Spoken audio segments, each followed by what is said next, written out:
সুপ্রিয় দর্শক, আজ 25শে মার্চ ভয়াল কালরাত্রি।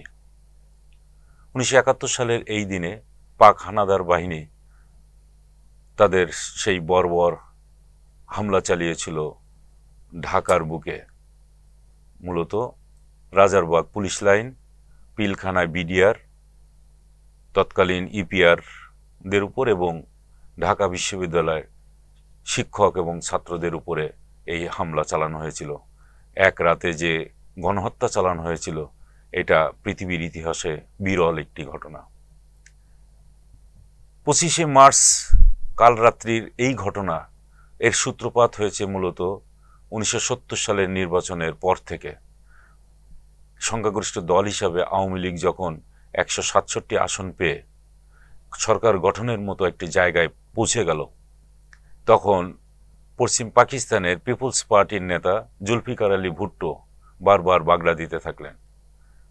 তার কারণ, যদি পূর্ব পাকিস্তানের সংখ্যাগরিষ্ঠ দলের নেতা হিসাবে শেখ মুজিবুর রহমান প্রধানমন্ত্রী হিসাবে দায়িত্ব গ্রহণ করেন, তাহলে এতদিন পশ্চিম পাকিস্তানের মানুষ যে সুযোগ সুবিধাগুলো ভোগ করে আসছিল সেটা আর সম্ভব হবে না।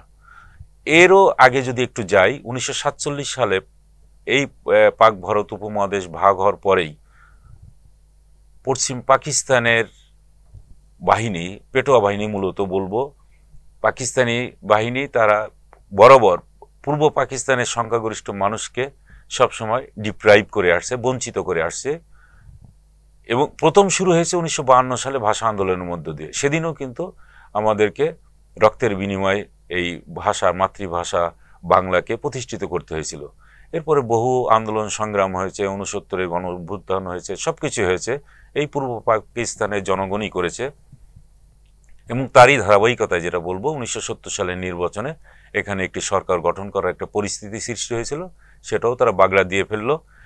এবং মূলত জুলফিকার আলী ভুট্টোর পরামর্শে ইয়াহিয়া খান বারবার এই নির্বাচনে নির্বাচিত হওয়া সরকার আওয়ামী লীগকে ক্ষমতা না দেওয়ার একটা পায়তারা করছিল।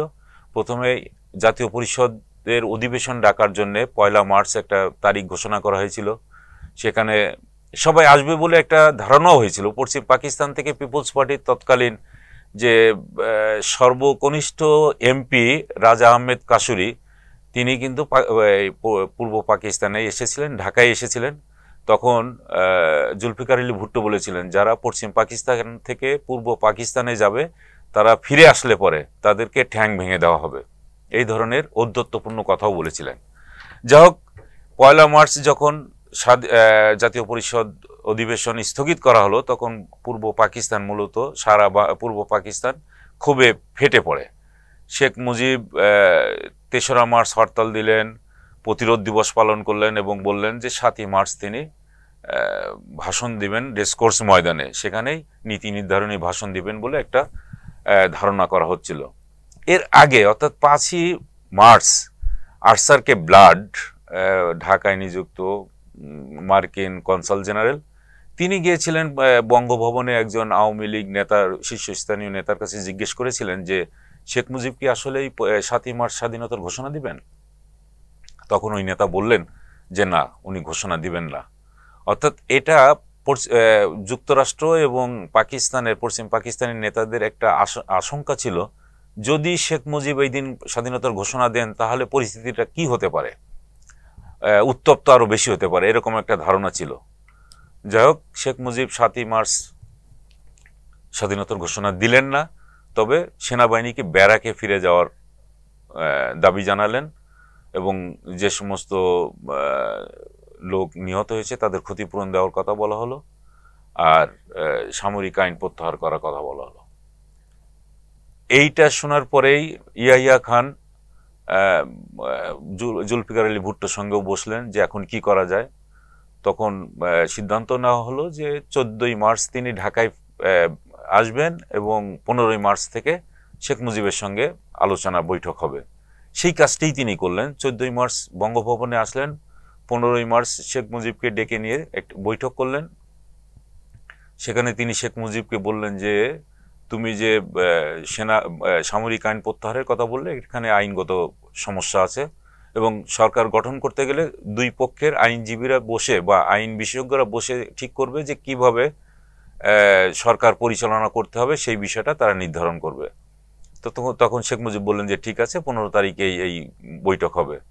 তিনি 32 নম্বরে যেই তাজউদ্দিন আহমেদ, সৈয়দ নজরুল ইসলাম এবং ডক্টর কামাল হোসেনকে দিয়ে একটা কমিটি করে দিলেন।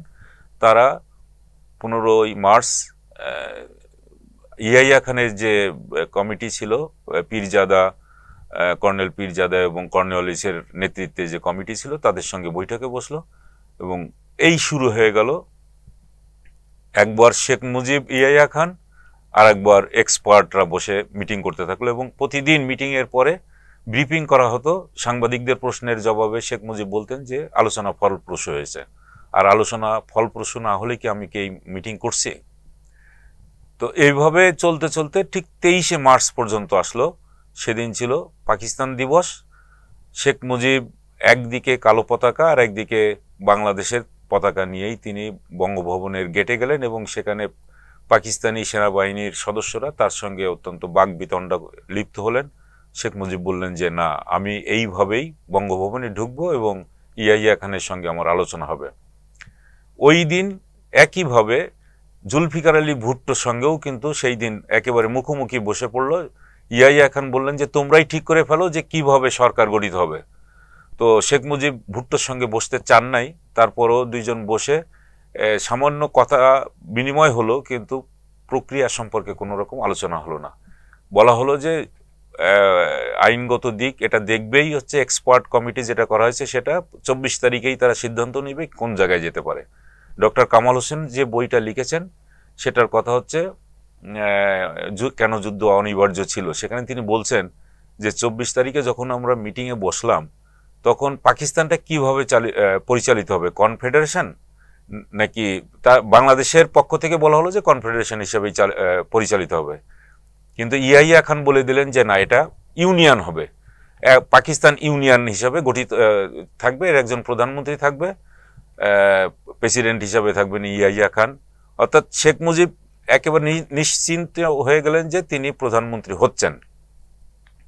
অতএব তিনি আর বার্গেনিংয়ে না যেয়ে শুধুমাত্র অপেক্ষা করতে থাকলেন। 25 তারিখে শেখ মুজিবকে ডাকা হবে বঙ্গভবনে। সেখানেই ইয়াহিয়া খান এবং শেখ মুজিবের মধ্যে আলোচনা শেষ হয়ে যাবে, হয় কনফেডারেশন অথবা ইউনিয়ন, এটাও যেমন সমাধান হয়ে যাবে, একইভাবে কে প্রধানমন্ত্রী হচ্ছেন সেটাও সমাধান হওয়ার একটা। এখন 25 তারিখ সকাল থেকেই ওই টেলিফোনটা পাওয়ার জন্য ডক্টর কামাল হোসেন চেষ্টা চালাচ্ছেন, কিন্তু আসে নাই, কোনো টেলিফোন আসে নাই। সন্ধ্যা হয়ে গেছে, তখনও আসে নাই। ইতিমধ্যেই ঢাকার অবস্থা উত্তপ্ত, চারিদিকেই রাস্তাঘাট ব্লক করে দেওয়া হচ্ছে, তারপরে সেনাবাহিনী নামবে এরকম একটা অবস্থা। ক্যান্টনমেন্টের কথা হচ্ছে যে অপারেশন সার্চ লাইট আজকে শুরু হয়ে যেতে পারে। পাকিস্তানের কসাই হিসাবে পরিচিত টিক্কা খান তার প্ল্যানটা একেবারেই নিশ্চিত করে ফেলেছেন যে তারা রাতে হামলা করবেন। এই ধরনের একটা চিরকুট নিয়ে একজন রিক্সাওয়ালাও পর্যন্ত কোনো একজন কর্মীর কাছে যে সেটা শেখ মুজিবের কাছে পৌঁছে দেওয়ার জন্য, সেখানে পরিষ্কার করে লেখা ছিল যে আজকে রাতেই হামলা হবে এবং এই অপারেশন সার্চ লাইট তারা এটা করবে। এই সিদ্ধান্ত তাদের সেই সময় হয়ে গেছে। এটাও কিন্তু তাজউদ্দিন আহমেদ এবং ব্যারিস্টার আমিরুল ইসলামের মধ্যে তাদের মধ্যে একটু আলোচনাও হয়ে গেছে, যে কারণে তাজউদ্দিন আহমেদ একটা টেপ রেকর্ডার নিয়ে গিয়েছিলেন শেখ মুজিবের কাছে, যে বললেন যে আমরা যেহেতু এখন পরিস্থিতি এমন জায়গায় চলে যাচ্ছে, হয়তো আমাদের যুদ্ধে ঝাঁপিয়ে পড়তে হতে পারে, সেক্ষেত্রে স্বাধীনতার ঘোষণা একটা দেওয়া খুবই জরুরি। শেখ মুজিব তাকে বলেছিলেন যে আমি এখন স্বাধীনতার ঘোষণা দেওয়ার সঙ্গে সঙ্গে আমাকে বিদ্রোহী রাষ্ট্রদ্রোহ মামলা দেওয়া হবে আমার বিরুদ্ধে এবং আমাকে অ্যারেস্ট করা হবে রাষ্ট্রদ্রোহ মামলা, তখন আর তোরা কোনো কিছু করতে পারবি না, অতএব এইটার দরকার নেই, তোরা নাকে তেল দিয়ে ঘুমা যে, আমি এই 27 তারিখে হরতাল ডেকে দিয়েছি, অতএব ওই দিনেই সিদ্ধান্ত হয়ে যাবে। এবং তাজউদ্দিন আহমেদ ওই যখন কোনো অবস্থাতেই স্বাধীনতার ঘোষণা নিতে পারলেন না, তখন তিনি চলে গেলেন এবং রাত 12টা থেকে 1:30টার মধ্যেই ধারণা করা হয় যে শেখ মুজিবকে পাকিস্তানি হানাদার বাহিনী গ্রেপ্তার করে নিয়ে চলে যায় এবং শেখ মুজিব যে গ্রেপ্তার হবেন বা আত্মসমর্পণ করবেন এই রকম প্রস্তুতি ছিল তার একেবারে বিকাল থেকেই। তাজউদ্দিনের মেয়ে শারমিন আহমেদ তিনি তার বইতে, যে নেতা ও পিতা তাজউদ্দিন আহমেদ, এই বইটাতে তিনি বলছেন যে বিকালবেলা থেকেই মুজিব কাকুর ওয়াইফ একেবারে সুটকেস সবকিছু রেডি করছেন, পায়জামার যে ফিতা সেটাও তিনি ভরে দিচ্ছেন, সবকিছু রেডি করে সুটকেসটা রেডি করে দিলেন। অর্থাৎ শেখ মুজিব যে আত্মসমর্পণ করবেন এই ধরনের একটা পরিকল্পনা আগে থেকেই নেওয়া হয়েছিল। এটা ছিল হচ্ছে 25শে মার্চ শেষ রাতের মধ্যরাতের দিকে 32 নম্বরের অবস্থা। ঠিক একইভাবে এই একই সময় চট্টগ্রামের দৃশ্যটা ছিল সম্পূর্ণ ভিন্ন। সেখানে একজন বাঙালি সেনা অফিসার মেজর জিয়াউর রহমান, তাকে হত্যা করার জন্যে চট্টগ্রামে নিয়োজিত যে পাকিস্তানি সেনা কমান্ডার জানজুয়া তাকে পাঠিয়েছিল চট্টগ্রাম বন্দরে, এবং সেখানে সোয়াত জাহাজ থেকে তাকে অস্ত্র খালাস করার জন্যই তাকে পাঠানো হয়েছিল। এটা ছিল জানজুয়া কিন্তু একেবারেই জিয়াউর রহমানকে হত্যা করার জন্যই তাকে পাঠিয়েছিল, এবং তার সঙ্গে যে আর অন্যান্য অফিসার দেওয়া হয়েছিল তারা ছিল সবই পাকিস্তানি অফিসার। জিয়াউর রহমান তখন এই অস্ত্র খালাস করার জন্য যখন বেরিয়ে পড়লেন এবং 16 শহর পর্যন্ত গেলেন, চারিদিকে ছিল ব্যারিকেড দেওয়া ছিল। সেই ব্যারিকেড একটা একটা সরাতে সরাতে অনেক সময় চলে গিয়েছিল। কিন্তু কর্নেল ওলি এই ঘটনাটা জানার পরে যে তাকে হত্যা করতে পাঠানো হয়েছে ওখানে, এই কারণে কর্নেল ওলি সঙ্গে সঙ্গে কর্নেল ওলি নয়তো তখন ছিলেন ক্যাপ্টেন অলি আহমেদ, এবং এই ক্যাপ্টেন অলি আহমেদ পাঠালেন সেখানে ক্যাপ্টেন চৌধুরী খালিকুজ্জামানকে, যেভাবেই হোক না কেন জিয়াউর রহমানকে যেন ওখান থেকে ফিরিয়ে আনা হয়। এবং পিছন থেকে তিনি দ্রুত গতিতে একটা গাড়ি নিয়ে সেখানে গেলেন এবং জিয়াউর রহমানকে ওখান থেকে ফেরত নিয়ে আসলেন। ফেরত আনার পরেই জিয়াউর রহমান নিজে একেবারে এই জানজুয়াকে তার ঘর থেকে, তার ঘুম থেকে উঠে তাকে হত্যা করেন, এবং তার আরও যে সমস্ত সৈন্য ছিল তাদেরকে নিয়ে যান চট্টগ্রাম ক্যান্টনমেন্টে। তখন রাত 2:15, এবং সেই সময় তিনি বললেন, উই রিভোল্ট, এবং আজ থেকে আমরা মুক্ত স্বাধীন বাংলাদেশি যত সৈন্য আছে, সৈন্য অফিসার আছে, 8ম ইস্ট বেঙ্গল রেজিমেন্টে যারা আছে তারা আমরা একত্রে পাকিস্তান বাহিনীর বিরুদ্ধে যুদ্ধ ঘোষণা করলাম। এবং এইটাই ছিল স্বাধীনতা যুদ্ধের প্রথম প্রহর।